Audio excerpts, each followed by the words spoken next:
Next వీళ్ళు ఈ బంకర్ని వాడుకలో తీసేసి దీన్ని ఒక మ్యూజియం కింద కన్వర్ట్ చేసేలో ఇప్పుడు ఆ మ్యూజియంకి మనం వెళ్ళబోతున్నాం. ఈ బంకర్ చాలా పెద్దది కానీ దీని ఎంట్రన్స్ చూడండి ఎంత చిన్నగా ఉన్నదో.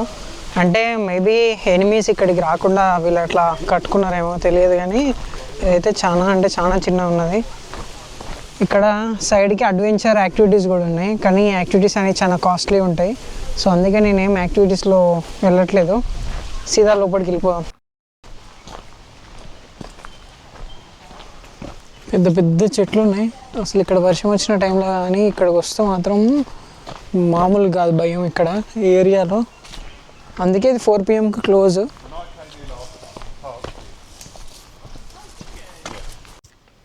ఇలాంటి కార్లు మొత్తం 66 మాత్రమే ఉన్నాయంట ఈ వరల్డ్లో.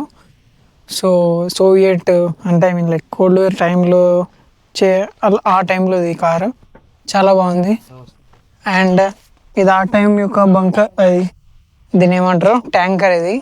సో ఇవి అట్లా మ్యూజియం కోసం పెట్టిలో కీప్ ఆఫ్ అని ఉంది దీని ముంగట. అంటే దీన్ని టచ్ చేయకూడదు, జస్ట్ బయట చూసి వెళ్ళిపోవాలి అంతే.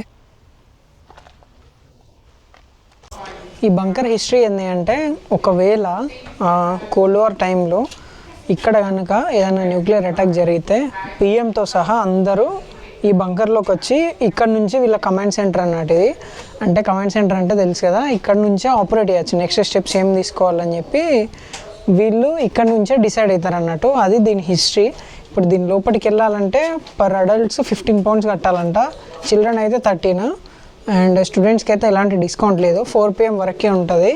సో ఇప్పుడైతే లోపలికి వెళ్ళిపోదాం సీదా. ఇది లోపల ఇలాంటి ఒక టెలిఫోన్స్ ఉంటాయి, దీని లోపల ఇన్స్ట్రక్షన్స్ వస్తాయి అన్నట్టు. ఈ ఇన్స్ట్రక్షన్స్ది తీసుకొని మనం లోపలికి వెళ్ళాలి. ఇక్కడ ఇప్పుడు ఫర్ ఎగ్జాంపుల్ చెప్తున్నా 0 వస్తే మనకి ఇన్స్ట్రక్షన్ స్టార్ట్ అవుతుంది దీని లోపల. ఇప్పుడు ఈ బంకర్ లోపలికి ఎంట్రన్స్ తోటి లోపలికి వెళ్తున్నప్పుడు ఇక్కడ మనము 1 వత్తాలి, 1 వస్తే లోపలికి వెళ్ళాలి అన్నట్టు. అప్పుడు నెక్స్ట్ ఇన్స్ట్రక్షన్స్ ప్లే అవుతాయి. ఇది ఎంట్రన్స్ లోపలనే ఒక రేడియో రూమ్ ఉంది అన్నట్టు. ఇది ఏం చేస్తుంది అంటే దీని లోపల ఇక్కడ ఒక పర్సన్ ఉండి కమ్యూనికేట్ చేస్తాడు అన్నట్టు. బంకర్లు చాలా పెద్దది ఇది. సో లోపల ఉన్న జనాలందరితోటి ఇక్కడ నుండి కమ్యూనికేట్ చేస్తారు. సో ఇది దీని ఎంట్రన్స్. ఈ ఎంట్రన్స్ అనేది 90 degrees. ఇక్కడ ఒక సెక్యూరిటీ గార్డ్ రూమ్ ఉంది, దీని లోపల వీళ్ళకి సంబంధించిన వెపన్స్ అన్నీ ఉన్నాయి. ఇది చూడండి, మీ అందరికీ ఎవరైనా పబ్జీ ఆడే వాళ్ళు ఉంటే వాళ్ళందరికీ తెలుసు. ఇక్కడ పైన థామ్సన్, Kar98, AK-47, అక్కడ right side Thompson gun, pistol ఇవన్నీ ఉన్నాయి. సో ఇక్కడ దీని లోపల చూడండి, ఇది ఒక హ్యాండ్ హెల్డ్ జెట్స్ని కూల్చడానికి వాడే మిజైల్ ఇది. దీన్ని రీసెంట్గా నేను ఒక సిరీస్లో చూసిన, దాన్ని ఏమంటారు అది గుర్తులేదు నాకు. సో చూడండి ఎంత ఎట్లుందో వీళ్ళ ఎక్విప్మెంట్, వీళ్ళ డ్రెస్సులు కానీ వీళ్ళు. ఇది ఒక డెమో పీస్ హోటల్ అన్నట్టు. లోపల హెల్మెట్స్తో సహా మొత్తం వీళ్ళ ఎక్విప్మెంట్ అంతా రెడీగా ఉంది. ఇట్లా యుద్ధం రాగానే వీళ్ళు మొత్తం డైరెక్ట్ దిగిపోతారు అన్నట్టు.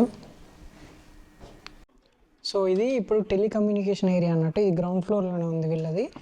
ఇక్కడ ఆల్మోస్ట్ ఒక 2000 నుంచి 3000 లైన్స్ని ఒకటేసారి కనెక్ట్ చేయొచ్చు.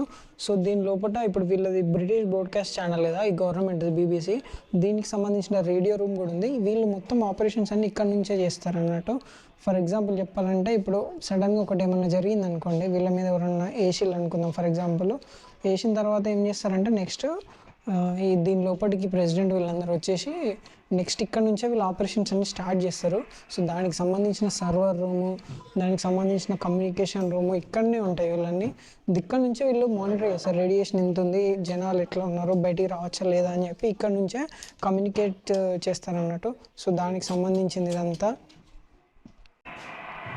చెప్పినా కదా 2500 టెలికమ్యూనికేషన్ లైన్స్ అన్నీ ఉన్నాయని చెప్పి. మెయిన్ ఎవరైతే ఉన్నారో వాళ్ళ పర్సన్స్ యొక్క వాళ్ళందరి కాంటాక్ట్స్ ఇక్కడ ఉంటాయి అన్నట్టు, వేరే వేరే ఏరియాస్ నుంచి. సో ఇక్కడ నుంచే వీళ్ళు ఇదంతా మానిటర్ చేస్తారు. ఇక్కడ ఆ టైంకి సంబంధించిన ఒక టైప్ రైటర్ ఉంది, ఇది చూడండి ఎంత హార్డ్ ఉన్నాయి కీస్. జనరల్గా నాకు ఇలాంటి కీబోర్డ్స్ అంటే చాలా ఇష్టం, కానీ ఇవి చాలా హార్డ్ ఉన్నాయి. ఆ టైంలో వీళ్ళు ఎట్లా యూజ్ చేస్తారు కానీ దీనికి సంబంధించిన పేపర్ కూడా ఉంది. అంటే ఇక్కడ టైప్ చేసినంతా ఇక్కడ నుంచి ఇన్ఫర్మేషన్ వస్తుంది, ఇక్కడ నుంచి తీసుకుపోయి నెక్స్ట్ వీళ్ళు ఏమేమి యాక్షన్స్ తీసుకోవాలనుకుంటారో ప్రెసిడెంట్ దగ్గర పెడితే, ప్రైమ్ మినిస్టర్ ఉంటాడు కదా ఆయన దగ్గర పెడితే వాళ్ళు ఏం చేస్తారంటే ఆటోమేటిక్గా దాన్ని ఎగ్జిక్యూట్ చేయడానికి పవర్స్ ఇస్తారు అన్నాడు వీళ్ళకి. ఇప్పుడు ఫర్ ఎగ్జాంపుల్ అంటే నేను చెప్పిన ఇందాక అటాక్ జరిగిన తర్వాత సైంటిస్టులు ఉంటారు కదా, వాళ్ళు దీని లోపలికొచ్చి ఈ డ్రెసెస్ వేసుకొని ఇక్కడ నుంచి బయటికెళ్ళి రేడియేషన్ లెవెల్ చెక్ చేసేటోళ్ళు కదా. సో వాళ్ళకి సంబంధించిన ఎక్విప్మెంట్ అనేది ఈ రూమ్లో ఉంది. సో చూడండి ఇప్పుడు వీళ్ళ డ్రెస్సులు ఉంటాయి కదా, సేమ్ మీరు చెర్నోబిల్ సిరీస్ ఇది చూడండి, ఆ టైంలో వాళ్ళు యూజ్ చేసిన టేప్ రికార్డర్, రేడియో అన్నట్టుది. దీని లోపల వాళ్ళు మాట్లాడేది రికార్డ్ చేసుకోవడానికి ఫిల్మ్ కూడా ఉంది. చిన్నప్పుడు ఇక్కడ నేను ఒకటి అబ్జర్వ్ చేసిన, ఇప్పుడు ఫర్ ఎగ్జాంపుల్ కమ్యూనికేట్ చేయాలనుకున్నారు అనుకో వీళ్ళు నాటో మెంబర్స్ తోటి, వీళ్ళు వాడే ఆల్ఫాబెట్స్కి సంబంధించిన దీని ఏమంటారు ఫినోటిక్స్ అన్నటివి. అంటే ఇప్పుడు ఫర్ ఎగ్జాంపుల్ ఎం అంటే ఎంని వాళ్ళకి చెప్పాలి, వాళ్ళకి అర్థం కాదంటే మైక్ అంటారు అన్నట్టు. సో అట్లా వీళ్ళు దాన్ని కమ్యూనికేషన్ చేసుకునేటోళ్ళు ఆ వర్డ్స్ని. ఇప్పుడు ప్రజెంట్ నేనున్నది మ్యాప్ రూమ్ అన్నట్టు. ఇది మీ అందరికీ తెలుసు కదా, పాత సినిమాలు ఉంటాయి, సినిమా లోపల పెద్ద పెద్ద డిస్ప్లేలలో ఇట్లా మ్యాప్స్ కోడ్స్ అని రన్ అవుతూ ఉంటాయి హ్యాకింగ్ సంబంధించినవి. సో అదంతా ఫేక్, ఇది రియల్ మ్యాప్ అన్నట్టు. ఇది దీని లోపల ఇక్కడ వీళ్ళు మార్క్ చేస్తారు ఏ ఏరియాలో ఇంటెన్సిటీ ఎక్కువ ఉంది, రేడియేషన్ ఎక్కడెక్కడ ఎక్కువ జరిగింది, అటాక్ ఎక్కడ జరిగిందని చెప్పి దానికి సంబంధించిన ఏరియాస్ అన్నిటిని జోన్స్ లెక్క విడదీసి ఒక్కొక్క దానికి ఒక్కొక్క నెంబరింగ్ ఇచ్చిల్లు అన్నట్టు. ఇది దానికి సంబంధించిన మ్యాప్. ఇది ఒక మినీ రెస్ట్ రూమ్ ఉంది ఇక్కడ. దీని లోపల సైంటిస్టులు ఇక్కడ ఉంటారు అన్నట్టు. సైంటిస్టులు అంటే ఐ మీన్ సోల్జర్స్. పైన ఇద్దరు రెస్ట్ తీసుకున్నా కూడా ఒకడు కంటిన్యూస్గా దీన్ని మానిటరింగ్ చేస్తూనే ఉంటాడు, కమ్యూనికేట్ చేస్తూనే ఉంటాడు బయట ఏమేమి జరిగిందని చెప్పి. ఇక్కడ లెఫ్ట్ సైడ్లో దీని ఈ రేడియేషన్ మానిటరింగ్ సిస్టమ్ ఉంది కదా, దీని లోపల రికార్డ్ అవుతుంది అన్నట్టు. ఐ మీన్ లైక్ ఎక్కడెక్కడ ఇంటెన్సిటీ ఎక్కువ ఉంది, ఎక్కడ ఏ ఏరియాస్ మేజర్గా ఎఫెక్ట్ అయినాయి అని చెప్పి దానికి తగ్గట్టుగా ఇక్కడ గ్రాఫ్ వస్తుంది. ఇప్పుడు టాయిలెట్స్ లోపలికి వెళ్దాం అంటే అది ఎట్లా చూపిస్తాం మీకు. ఇవి ఫీమేల్ టాయిలెట్స్, మరి మేల్ యొక్క ఉమెన్ అంతే. మేల్ టాయిలెట్స్ చూడండి, ఆ కాలంలో కూడా వీళ్ళు ఎంత నీట్గా పెట్టుకున్నారు అంటే ఇవి ఆ టైంలో ఇవన్నీ అసలు ఇవి వాడకూడదు, కానీ మీకు చూపించడానికి చూపిస్తాను అంతే.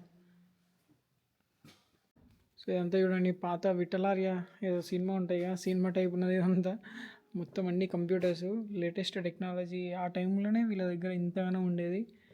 సో చూడండి, ఈ అండర్ గ్రౌండ్ బంకర్లో ఒక స్ట్రేంజ్ స్మెల్ వస్తుంది నాకు. ఆ స్ట్రేంజ్ స్మెల్ ఏంది అంటే మనకు తెలిసిపోద్ది కదా ఇది కొన్ని సంవత్సరాల క్రితం అని చెప్పి. సో అది ఆ స్మెల్ అనేది మనకు అర్థమైపోతుంది ఎట్లుందని చెప్పి. దాన్ని బట్టి మనం అర్థం చేసుకోవచ్చు ఎంత బాగుంటుంది ఇదంతా. సో ఇది ఒక టైప్ ఆఫ్ రికార్డ్స్ రూమ్ అనుకోండి. ఇది కమ్యూనికేషన్స్, ఇది దానికి సంబంధించిన వీడియో కూడా ప్లే అవుతుంది ఇక్కడ. సో ఇక్కడ ఇవన్నీ ఫైల్స్ ఇవన్నీ కూడా అండి. ఇప్పుడు ఇవి ఉన్నాయి కదా, ఇవన్నీ మన చెప్పా కదా ఇందాక రేడియేషన్ కొలుస్తారని మిషన్, దానికి సంబంధించిన బ్యాటరీస్, ఆ మిషన్స్ అంతా ఎక్విప్మెంట్ అంతా ఇక్కడే ఉంది. ఇలాంటివంటే నాకు చాలా ఇంట్రెస్ట్, కానీ వీళ్ళు ఇక్కడ అమ్మరు ఇవి. అమ్మతో ఒక యాంటిక్ పీస్ కింద తీసుకోవచ్చు. ప్రిన్సిపల్ ఆఫీసర్ ఉంటాడు, వాటర్ కోఆర్డినేటర్ ఉంటాడు, ఆయిల్, జీపీఓ, కోల్. అంటే ఇక్కడ నుంచే ఇంకా వీళ్ళ ఆపరేషన్స్ అన్నీ రన్ అవుతాయి అన్నట్టు. కంట్రీని రన్ చేయడానికి ఏమేమి కావాలో అవన్నీ వాటికి సంబంధించిన అన్నీ ఇక్కడనే ఉంటాయి. అండ్ ఇక్కడ డొనేషన్స్ కూడా వేయచ్చు అన్నట్టు. వీళ్ళు ఇక్కడ కూడా వదలట్లేదు డొనేషన్స్. ఇక్కడ ఈ సోల్జర్స్ డ్రెస్సెస్ అవన్నీ ఉన్నాయి. సో ఇక్కడ కూల్ డ్రింక్స్ కూడా ఉన్నాయి అంటే పైన కూల్ డ్రింక్స్ పెట్టి, పైన డబ్బులు పెట్టి కింద కూల్ డ్రింక్స్ తీసుకోవచ్చు. ఇది ఫ్రీజర్ ఉంది ఇక్కడ, కరెక్టే. సో ఇది చూడండి, మనం చెర్నోబిల్ అనే ఒక సిరీస్ ఉంటుంది, దాని లోపల కూడా చూసిన సేమ్ ఇట్లనే ఆ మాస్క్, దాని లోపల మానిటరింగ్ డివైస్, దాని డ్రెస్, ఇది అట్లా వేసుకొని బయటికి వెళ్తారు. వెళ్ళి దాన్ని మొత్తం చెక్ చేసి రేడియేషన్ లేదు అంటేనే లోపలికి వస్తారు. అండ్ ఒకటి నేను తెలుసుకున్నది ఏంటి అంటే రెసిడ్యువల్ రేడియేషన్, జనరల్ రేడియేషన్ అని రెండు ఉంటాయంట. అంటే ఇందాక నేను ఆ వీడియోలో చూసిన. జనరల్ రేడియేషన్ ఏంటి అంటే ఇప్పుడు ఫర్ ఎగ్జాంపుల్ బాంబు పడుతుంది కదా, ఆ ఇంపాక్ట్కి చుట్టూ ఉన్న 2 మైల్స్ లోపల ఉన్న జనాలందరూ గామా రేడియేషన్కి గురవుతారు. గామా రేడియేషన్ అంటే అది చాలా డేంజర్ అన్నట్టు. ఇన్స్టెంట్గా ఎవాపరేట్ అయిపోతారు జనాలు మొత్తము. దాని తర్వాత రెసిడ్యువల్ రేడియేషన్ అనే దాని ఇంపాక్ట్ స్టార్ట్ అయింది. ఇప్పుడు ఎట్లా అయితే ఇప్పుడు ఒక కాడ మంట పెట్టి వదిలేస్తే ఆ మంట చుట్టూ ఉన్న వాళ్ళందరూ కాలిపోతారు. దాని తర్వాత ఆ వేడి ఆ చుట్టూ ఉన్న వాళ్ళందరికీ ఎట్లయితే తగులుతుందో సేమ్ అట్లనే ఇక్కడ ఈ రెసిడ్యువల్ రేడియేషన్ అనేది కూడా చుట్టూ ఉన్న జనాలకి ఇంపాక్ట్ అవుతుంది. సో అది దీని అనుకున్న స్టోరీ. సో ఇది ఒక టెలిఫోన్ చూడండి మీరు, ఆ టైంలో వీళ్ళు ఎంత బందోబస్తు ఉన్నాయి చూడండి. ఇవి ఒక్కొక్కటి ఎంత స్ట్రాంగ్ ఉందంటే అంత స్ట్రాంగ్ ఉన్నా కూడా దీన్ని కర్వ్ చేసి డిజైన్ చేసిళ్ళు. సో ఒప్పుకోవచ్చు, అసలు ఆ టెక్నాలజీకి వాళ్ళ నాలెడ్జ్ని అలా సగం కూడా లేదు ఇప్పుడున్న జనాలకి, టు బీ ఫ్రాంక్ చెప్పాలంటే. ఇది వాటర్ బాటిల్. సో దీన్ని బాయిల్ కూడా చేసుకోవచ్చు, దీన్ని డైరెక్ట్ ఫైర్లో పెట్టి కూడా బాయిల్ చేసుకుంటారు. దాని తర్వాత ఇది ఫస్ట్ ఎయిడ్ బాక్స్, ఎవరికన్నా బర్నింగ్స్ ఉంటే దాని మీద ఇమీడియట్గా డ్రెస్సింగ్ చేయడానికి ఉపయోగపడతాయి అన్నట్టు. వాటికి సంబంధించిన ఎక్విప్మెంట్ మొత్తం ఉంది ఇక్కడ. ఇప్పుడు ఫర్ ఎగ్జాంపుల్ ఇక్కడ ఉన్న ఎక్విప్మెంట్ ఉందనుకో, ఈ ఎక్విప్మెంట్ ఏమైనా డ్యామేజ్ అయిందనుకో, దాన్ని రిపేర్ ఎట్లా చేయాలని చెప్పి దానికి సంబంధించిన మాన్యువల్ కూడా ఉంది ఇక్కడ. చూడండి, ఇది మీకు ఇందాక చెప్పినా కదా నేను రెసిడ్యువల్ ఏమో రేడియేషన్ అని చెప్పి. సో ఇప్పుడు దాన్ని కూడా డిటెక్ట్ చేసే ఎక్విప్మెంట్ ఉంది వీళ్ళ దగ్గర. ఇప్పుడు ఆ ఎక్విప్మెంట్ తోటి దాన్ని డిటెక్ట్ చేస్తారు అన్నట్టు. డిటెక్ట్ చేసి నెక్స్ట్ మెజర్స్ ఏం తీసుకోవాలో అవి తీసుకుంటారు. ఇప్పుడు ఫోన్ ట్యాప్ చేస్తారు కదా, సో ఆ కాలంలో వాళ్ళ ట్యాపింగ్ టెక్నాలజీ అనేది డిఫరెంట్గా ఉండేది. సో ఆ ట్యాపింగ్ సంబంధించిన ఎక్విప్మెంట్ ఇది. అండ్ నాకు ఇది చూస్తే భయం అవుతుంది ఫస్ట్, ఇలాంటి డ్రెస్సులు చూస్తే. చూడండి ఈ లోపల స్పెట్స్ ఇవన్నీ ఎట్లున్నాయో చూడండి, హెల్మెట్ అదంతా.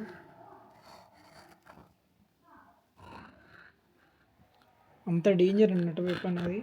సో ఇప్పుడు మనము డార్మెంటరీ లోపలికి వెళ్దాము. అంటే ఆ టైంలో బెడ్స్ ఎలా ఉన్నాయి, దుప్పట్లు వీళ్ళు ఎట్లా ఉన్నారు అని చెప్పి దాన్ని చూపిస్తాం మీకు. ఇప్పుడు మనకు నారాయణ హాస్టల్స్ ఉంటాయి కదా, సేమ్ అదే టైప్ ఉన్నది. ఇంకా నారాయణ హాస్టల్స్ ఇంకొకటి ఎక్కువ ఉంటుంది పైన, కానీ ఇప్పుడు ఇక్కడ చూడండి ఎంత బాగున్నాయో. ఇంకా ఎంత 1 2 3 4 5 6 7 8 9 10 11 12 13 14 15 16 17 18 19 20. ఈ ఒక్క రూమ్లో 22 మెంబర్స్ ఉంటారు అన్నట్టు. కానీ but it's worth of living, ఏం కాదు, పర్లేదు, ఉండొచ్చు. 20 మెంబర్స్కి సరిపోతుంది ఈ రూము. 20 + 20 40. ఇక్కడ ఉండేది పెద్ద హై అండ్ సోల్జర్సే కాబట్టి పర్లేదు.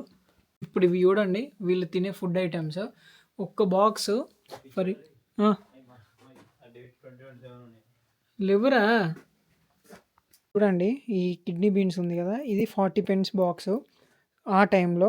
ఇప్పుడు దీని ఎక్స్పైరీ డేట్ 2004 ఉన్నది. సో ఇదే వీళ్ళు తినేటోళ్ళు, ఇదే వీళ్ళ ఆహారం అన్నట్టు. సో వాటికి సంబంధించిన ఫుడ్ ఐటమ్స్ అన్నీ ఉన్నాయి, వాళ్ళ డ్రెస్సులు, మెటీరియల్స్. చూడండి దీని లోపల మొత్తం 600 మెంబర్స్కి అకామిడేషన్ ఉందంట, ఫర్ 600 మెంబర్స్ ఆఫ్ స్టాఫ్. ఇది ఫీమేల్ డార్మెంటరీ కదా, దీనికి లాక్ వేసి పెట్టేసారు, ఓపెన్ కావట్లేదు. ఇది ఎక్కడ అన్యాయం చెప్పండి ఒకసారి. మేల్ అయితే మాత్రం ఓపెన్గా పెట్టి చూడడానికి పంపిస్తారు లోపలికి, కానీ ఫీమేల్స్ చూడడానికి ఎందుకు పంపించారు ఎన్నుకున్నది కదా. ఇదే క్యాంటీన్. సో స్మెల్ మాత్రం అద్భుతంగా ఉంది. ఫర్ ఎగ్జాంపుల్ ఇక్కడ కూడా ఇక్కడ డ్రెస్సెస్ ఉన్నాయి కదా, ఈ డ్రెస్సెస్ అన్నీ వీళ్ళు ఇక్కడ సేల్కి పెట్టిళ్ళు. అంటే ఎవరన్నా కొనుక్కోవాలనుకుంటే తక్కువ అమౌంట్కి తీసుకోవచ్చు. కానీ ఇవి మరీ వాడేసినాయి కదా, అంత బాగాలేవు. సో మనకు అనవసరం అవి. చూడండి ఇక్కడ ఆ టైంలో ఇవి ఉంది కదా, ఇది పర్స్ అన్నట్టు, బాంబు షేప్లో ఉంది, గ్రెనేడ్ మనీ అంట. దాని తర్వాత ఇది ఉంది కదా, ఇది వాటర్ బాటిల్, కానీ దీన్ని ఒక బుల్లెట్ టైప్లో దీన్ని డిజైన్ చేసిళ్ళు.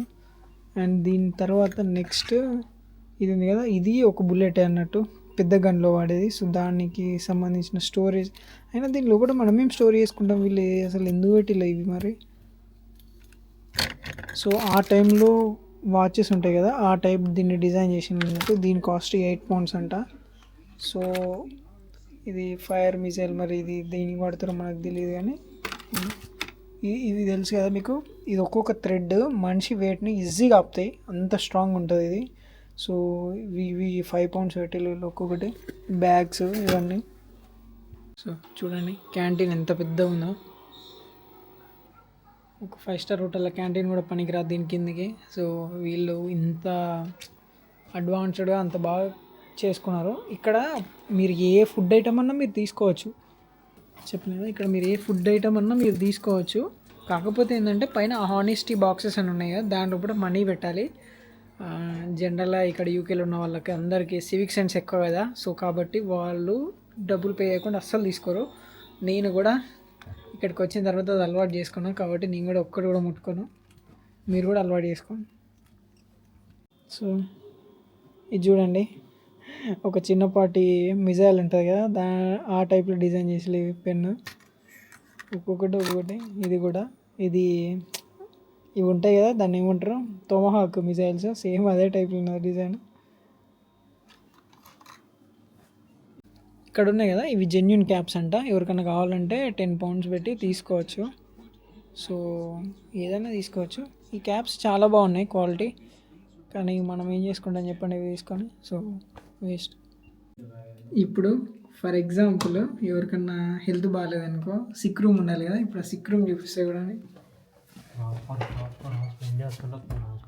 సో చూడండి, ఇదంతా హాస్పిటల్ స్మెల్ వస్తుంది.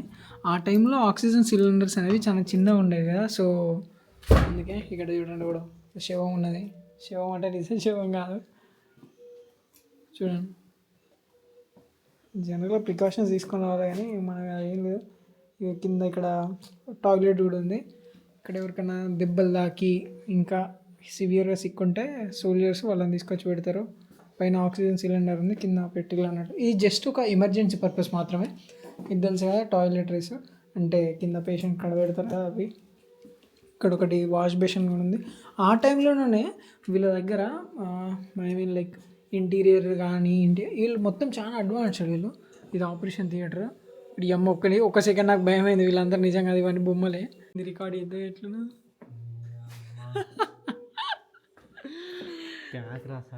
చూడండి సడన్గా తుచ్చ పోసుకుంటారు. ఇది జనరల్గా ఇదంతా ఆపరేషన్ థియేటర్ అన్నట్టు. ఇక్కడ ఆపరేషన్ జరుగుతాయి. అక్కడ పేషెంట్ ఉన్నాడు, ఇక్కడ ఉన్నాడు, అటు కూడా ఉన్నారు. ఎవడన్నా సడన్గా వచ్చి డోర్ ఓపెన్ చేస్తే గజ్జు అంటది.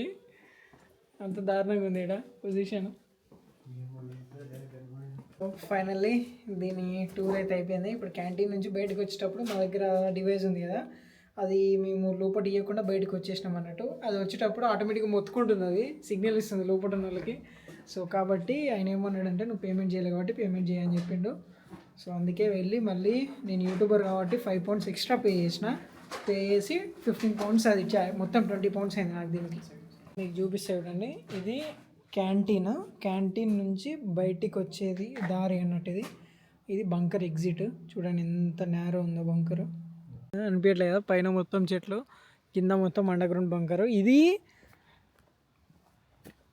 ఇప్పుడు నేను వచ్చిన బంకరు పైన గ్రౌండ్ లెవెల్ ఉంటుంది కదా, దాని కింద 120 feet లోపలికి ఉంది కింద.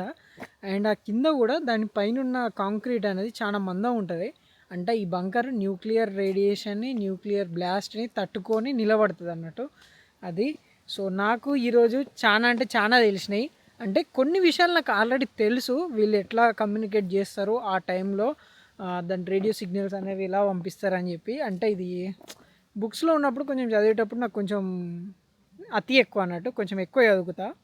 సో దానివల్ల నాకు దీని గురించి కొంచెం ఐడియా ఉంది, ఎలాంటి ప్రికాషన్స్ తీసుకుంటారు వీళ్ళు, ఏం చేస్తారు నెక్స్ట్, దాని తర్వాత ఆటో రెస్పాండ్ ఎట్లా అవుతారు. అండ్ నెక్స్ట్ వీడియోలో ఇంకొక బంకర్ దగ్గర పోయి అది కూడా చూపిస్తా. అండ్ ఈ వీడియో మీకు నచ్చినట్టయితే లైక్, షేర్. Thank you. నేను యూకేలో ఉన్న ఇన్ఫ్లుయెన్సర్స్కి ఒక సజెషన్ ఇద్దాం అనుకుంటాను. ఏంటంటే, ఎప్పుడు యూకేలో అది బాగాలేదు ఇది బాగాలేదు, మేమందరం ఇక్కడ పార్ట్ టైం చేయలేకపోతున్నాం, కష్టాలు పడుతున్నాం, ఇంకేదో అని చెప్పే బదులు కొంచెం ఇలాంటి ప్లేసెస్ ఏమన్నా తీసుకొచ్చి చూపించండి, జనాలకు బాగుంటుంది, నాలెడ్జ్ జరుగుతుంది. అంతేగాని ఊకే పొద్దాల మాకు అది బాగాలేదు ఇది బాగాలేదు అని చెప్పి చూపించకండి, అది పెద్ద సోది. ఎప్పుడు పార్ట్ టైం గురించి మాట్లాడతారు 99%. సో అందుకే నేను అది ఒక్కటి గట్టిగా డిసైడ్ అయినా, ఏదేమైనా సరే నేను కష్టపడతా నా ఓన్గా, కానీ సుఖపడితే నేనే సుఖపడతా, కానీ నేను బయటికి మాత్రం చెప్పొద్దని చెప్పి. అది మీరు కూడా ఫాలో అవుతారని ఆశిస్తూ ఒక చిన్న మెసేజ్ లెక్క తీసుకుంటారు అనుకుంటున్నా. తీసుకోకపోయినా పెద్ద ఫరక్ ఏం పడది, అది it's your choice. Sorry. So ఈ వీడియోకి నాకైనా ఖర్చు చెప్తా, దాంట్లో దాచుకోవడానికి ఏం లేదు. So ticket 15 pounds plus 5 pounds నేను వీడియో తీసినందుకు. అండ్ వాడు నాతోటి సైన్ కూడా తీసుకున్నాడు కింద, నా అడ్రస్ ఉన్నదంతా తీసుకొని. అది జనరల్, ఎందుకంటే దీన్ని కమర్షియల్గా ఒకవేళ వాడుకుంటే దానికి తగ్గట్టు వాళ్ళు ఛార్జ్ చేస్తారంట. సో కాబట్టి ఇప్పుడు ప్రస్తుతానికైతే నేను యూట్యూబ్లో అప్లోడ్ చేస్తాను అని చెప్తే, సరే పర్లేదు బాబు తీసుకోండి అని చెప్పిండు. అది జరిగిన స్టోరీ.